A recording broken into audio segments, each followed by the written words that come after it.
bottom line is that my mother was born again in Christ that day. And I must tell you, as a five-year-old little boy, my life changed forever. Because all of a sudden now, we were going to church Sunday morning and Sunday night and Wednesday night. And I began to love going to church and love hearing the teaching of the Bible and so forth in the classes that I was in. And a year later, it was a Sunday night.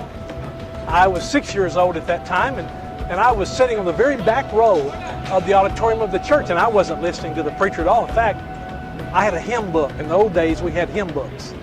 And so I had a hymn book, and I was writing in the hymn book. And I was writing like, turn to page 49, and then I'd turn over to page 49 and draw a happy face.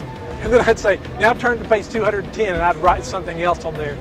And all the while I was doing that, I was trying to make sure my mother couldn't see me because she was seated up there in the choir.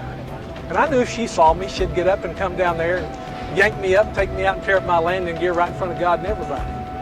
And so I was very cautious, and yet the whole time the service was going, something began to happen in my heart. God began to call my name.